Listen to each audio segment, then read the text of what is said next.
Good afternoon and thanks for joining us. The battle over the Trans Mountain pipeline is intensifying after Sunday's summit in Ottawa. No deal has been reached, and while the Prime Minister has reiterated Ottawa's plan to move forward, people opposing the project are refusing to back down. We'll take you live to a news conference shortly where we expect to hear more about their plans moving forward. But first, Jordan Armstrong takes a look at the pipeline battle so far.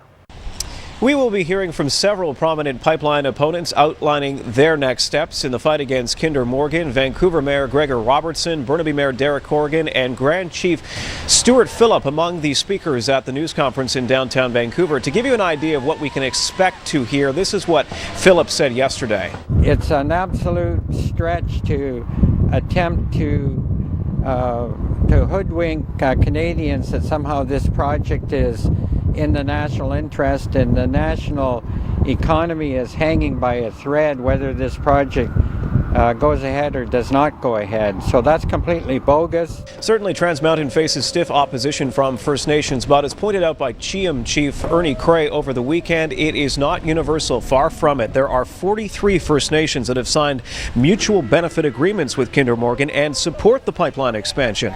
Lots of finger pointing in the wake of that meeting in Ottawa yesterday between the premiers of BC and Alberta and the PM that failed to resolve the dispute. The Prime Minister says it's BC's fault. Premier John Horgan says there are too many gaps in Ottawa's oil spill response plan. BC Liberal leader Andrew Wilkinson blames Horgan, and Alberta Premier Rachel Notley continues to vow action against BC. Her government bringing in a bill that will give Alberta the power to turn off the oil taps to BC, but it's looking like that retaliatory measure won't be used immediately. What we look forward to doing this week is introducing into our legislation that will give Alberta the authority to strategically deploy the export of its resources in a way that gets the best return for Albertans. I have instructed the Minister of Finance to initiate formal financial discussions with Kinder Morgan, the result of which will be to remove the uncertainty overhanging the Trans Mountain Pipeline expansion project. We will not have these discussions in public, but construction will go ahead. The Prime Minister has gone off to Paris now, but before he left, he said legislation is likely this week that would reassert federal jurisdiction over energy projects that cross provincial boundaries. The Conservatives, meanwhile, asking the Speaker for an emergency debate in the House of Commons to try and solve the pipeline impasse. Returning now to our top story, we'll take you live to downtown Vancouver, where we're hearing from those opposing the Kinder Morgan pipeline expansion. Let's take a listen in. See that the Albertan and Justin Trudeau are pretty desperate on what they're doing. I think they're trying to save their political lives. You know, it's rumbling going on about the consultation that they didn't do that has gotten them in trouble. In 2014, the companies at the Alberta tar sands projected some growth, and unfortunately those projections aren't right. And they desperately need these pipelines because there's the over access. But what looks like they're trying to avoid is some trouble with NAFTA, the Chapter 11 of the NAFTA agreement, that they don't want to be stuck with the bill paying compensation. But the biggest thing is it was a flawed process from the very beginning, and that's why we are here. So I'm just going to say that much because I want the speakers to get up here and speak. Our first speaker is Khelsilem Rivers. Dustin Rivers, Khelsilem, from Squamish Nation, newly elected to Chief and Council of Squamish Nation, and also the lead at revitalization of our language for this territory. Good afternoon. Is this on? Good afternoon, everybody. For those who would like to know, the spelling of my name is Khelsilem, Khelsilem. And I go by that. It's my given name, just that name alone. My English name was Dustin Rivers, but I generally don't go by that name anymore. So just to reiterate, Khelsilem. I am an elected council member for the Squamish Nation, one of the 3 nations in which Vancouver resides on, as well as one of 2 appointed spokespersons for the Squamish Nation Council. I was recently elected in December of 2017 and am now a council member for my nation, elected by the Squamish Nation people. I'm here to represent the Squamish Nation and our interests as it pertains to our rights and the rights of our people. This pipeline and these tankers that are to traverse through our people's territories have not met our consent as a nation. The work that is being proposed by the Trudeau government, as well as the proponent Kinder Morgan, contravenes our rights as a people. We have a right to practice our culture, our way of life, and to continue our right to self-determination in our territories. This is a right that we have never surrendered and never given up. To that end, it is our responsibility as elected leaders to ensure that our territory exists for future generations, that this land was given to us by our ancestors, and it is our responsibility as elected leaders to protect that land for our children and their children and their children.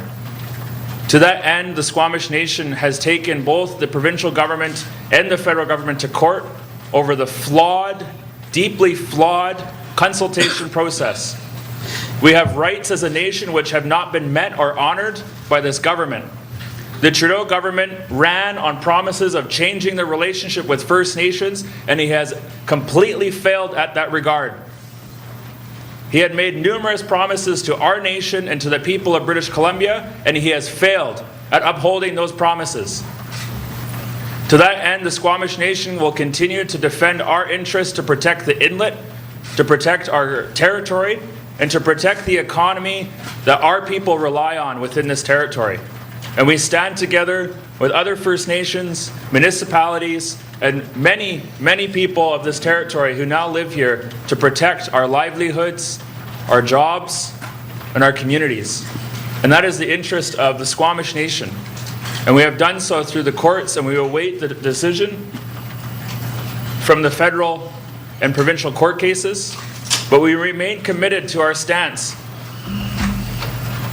This project has not been in our interests, and the process that the Trudeau government has used, carrying on from the Harper government, has been a complete failure to the Squamish Nation. We will continue to fight this to defend the interests of our people.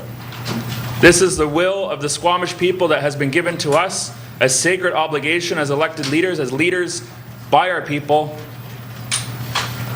and we will continue to do so based off of that mandate. Thank you. Thank you. Thank you, Khelsilem. Our next speaker, Bob Chambelin, Vice Chief for Union of BC Indian Chiefs. Thank you, Ruben. Gail Kessler Hamas Lul Platle, New Guam Owadi Guy Sanaka Quakwasutinu Kwapmis. Gail Kessler Slawa Tooth Musqueam Squamish, Lach Guktamas Wheatla Megans Nunmokolas Quatnala. Chief Bob Chambelin, Vice President, Union of BC Indian Chiefs, acknowledge the unceded territories we stand on today. This is not an empty gesture. It is a legal reality within Canada. The Canadian government, the Alberta government, and the British Columbia government have all embraced the UN Declaration on the Rights of Indigenous People. This is a set of bare minimum human rights standards for Indigenous people. Human rights standards. And within this document is the concept of free, prior, and informed consent. And as you've just heard from Khelsilem, there is no consent for this project at the destination of the Tsleil-Waututh territories. This project cannot go through if the government is going to indeed be acting in the honor of the Crown, to be honest with Canadians that voted for them about the implementation of this UN declaration. The tension point that we're here to talk about today is the Kinder Morgan pipeline. The underlying fundamental issue for Canada is the fact that since the beginning of this country, they have systematically disregarded Aboriginal rights, Aboriginal peoples, and exploited the lands and resources that are our peoples for others' enjoyment. And so when Canada says to the United Nations and to the global community that they're embracing the UN Declaration on the Rights of Indigenous People, this is about recognizing the human rights of First Nations in Canada.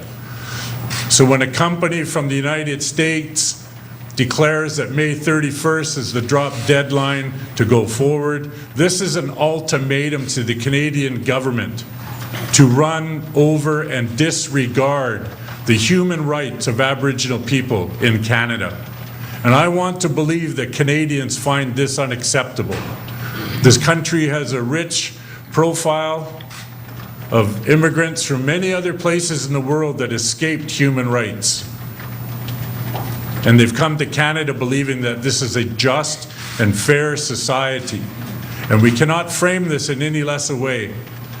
And if the government can find the money and the legislative powers to push a pipeline through, my question is, why do they not put that same level of attention, effort, and resources into redefining this country for the proper place and space for First Nations people to have authority within the traditional lands that have been ours since time immemorial? And it's time now for Canadians to understand that successive governments over multi-generations have disregarded the Supreme Court of Canada. This is the highest court in the land. And when I hear Premier Notley talk about one law or the respect of law, I point to the fact that their governments have consistently disregarded the Supreme Court of Canada. And I wish for Canadians to become informed of the reality of this. Thank you very much. Thank you. So next speaker is Kennedy Stewart, MP for Burnaby South. Thank you. I'm deeply honored to be here today. I'm here to express solidarity with, of course, the First Nations people, the Coast Salish people in my area, the Tsleil-Waututh and the Squamish, the Musqueam. I'm also here to express solidarity with my Mayor, Derek Corrigan, and with my Premier, John Horgan, all of whom are deeply opposed to this pipeline. I'm here today also to represent my constituents in Burnaby who are deeply opposed to this pipeline as well. The Prime Minister has failed on this project. He is blowing this into a national crisis because of his mishandling of this file. In addition to not respecting Indigenous rights and achieving consent on this project, he is also disregarding his own process. The National Energy Board review process was deeply flawed and it was not appropriate. The Prime Minister promised during the election that he would redo the process and make Kinder Morgan resubmit. He broke that promise and he's moving ahead with this pipeline. However, the National Energy Board process itself is not even complete. There's a third of the pipeline route to be approved. The detailed approval has not been completed. 35% of the pipeline route still has to be approved. The company has only met half of the 157 conditions established by the National Energy Board, and they have not even applied to be evaluated on 50 of these conditions. Finally, from the provincial perspective, there are 1,187 permits required. The company has not filed paperwork for 600 of these, and 781 are under review. In addition, we have many cases before the courts. We have many applicants, some are here today, that are contesting the National Energy Board review process. So the Prime Minister is being reckless. By saying he will force this pipeline through British Columbia, he's disregarding his own process. He's disregarding the lack of consent, both from Indigenous peoples and non-Indigenous peoples in British Columbia. He's failing Canada, and he needs to take a step back, and he needs to make sure that he is doing what's right for all Canadians. Thank you. Thank you. Thank you. Our next speaker, Derek Corrigan, Mayor of Burnaby. Well, thank you very much for having me here today, and thank you for all of you coming to be with us. I first of all want to express my how pleased I am and how honored I am to be here with our brothers and sisters from the Tsleil-Waututh, the Squamish, and the Musqueam First Nations. This is an important event for cities to be sitting down side by side with our First Nations to deal with an issue that is important to future generations in our community, and we share the same concerns.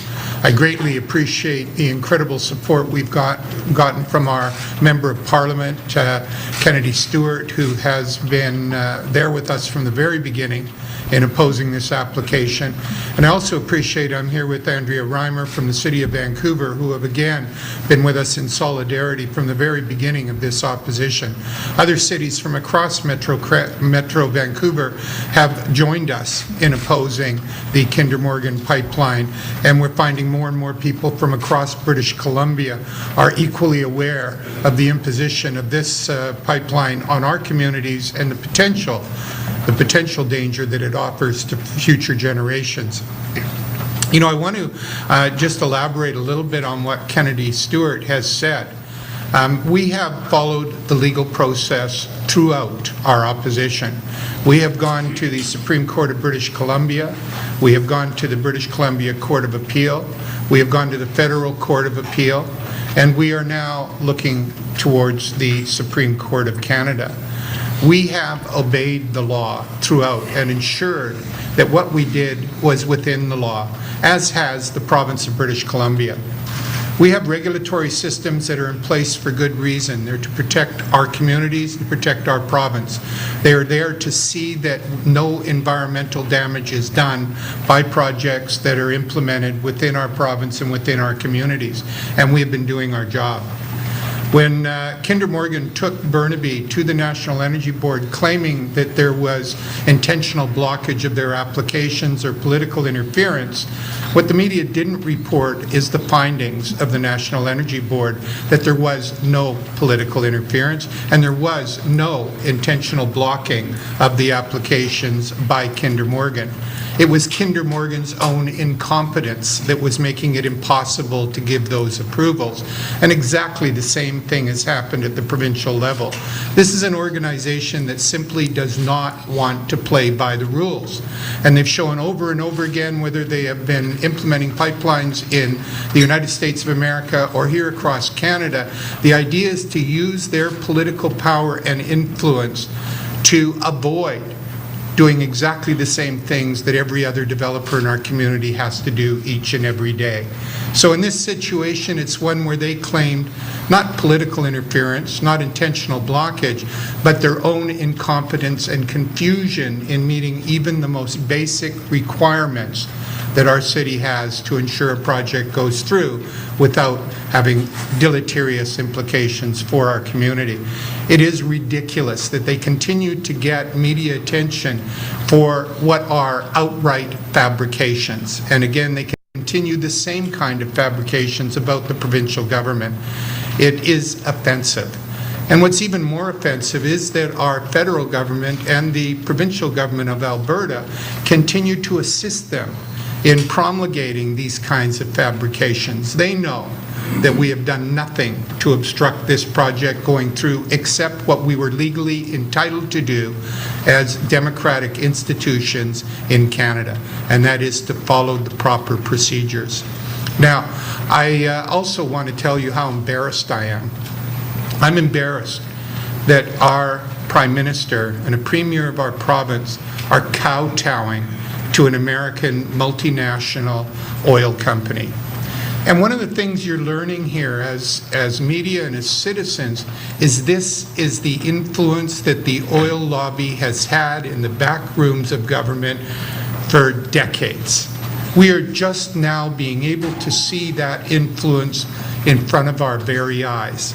The reality is that these governments have quietly, behind the scenes, been approving what oil companies do without putting in the proper protections for our citizens or considering the long-term and generational impacts of the things that they are doing.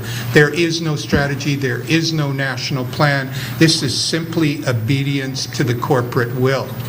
Now you're seeing a government that is even willing to take taxpayers' money and put it into Kinder Morgan's project to ensure it proceeds.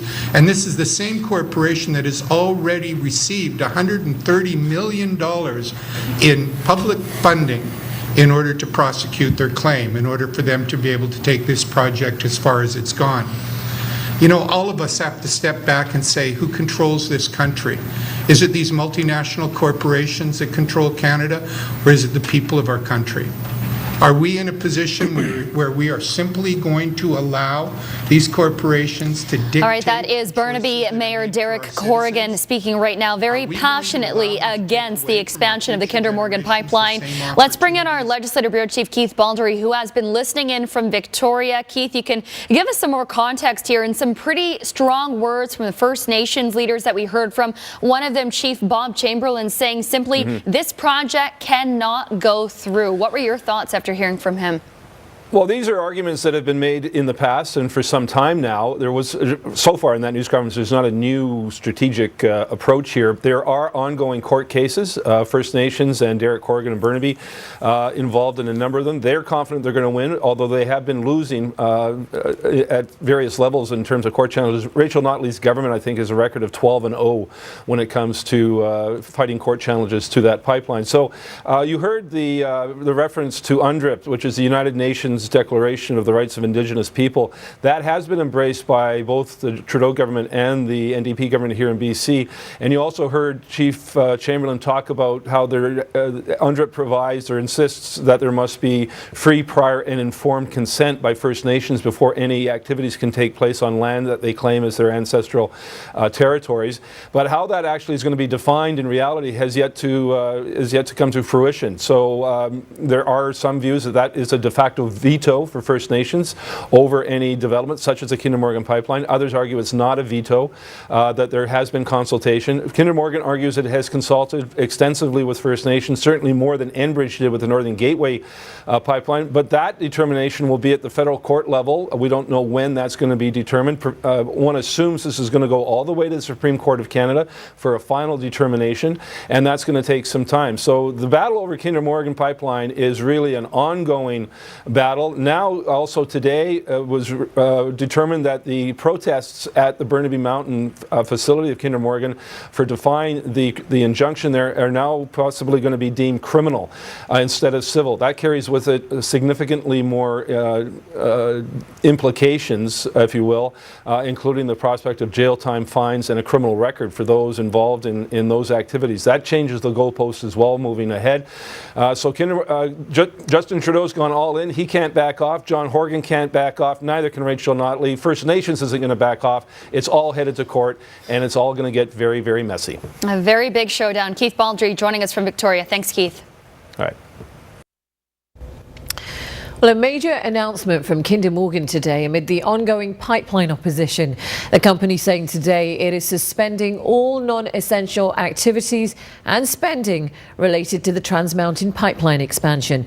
Officials blaming the ongoing protests along with the BC government opposition to the project for the decision. Officials saying they will talk now to stakeholders to try and reach some kind of agreement by May the 31st. I want to say to all Canadians that I profoundly believe in the rights of British Columbians to stand up and make sure that we're doing everything we can to protect the interests of our province. I don't want to do that in a provocative way. I don't want any threats. I don't want any ultimatums, and I believe other governments should follow suit. If we have to, Alberta is prepared to do whatever it takes to get this pipeline built, including taking a public position in the pipeline. Put another way, Alberta is prepared to be an investor in the pipeline.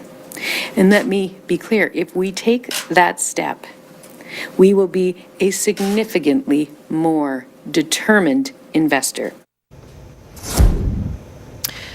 Well, the Natural Resources Minister has also called on the BC government to suspend all threats of pipeline delay.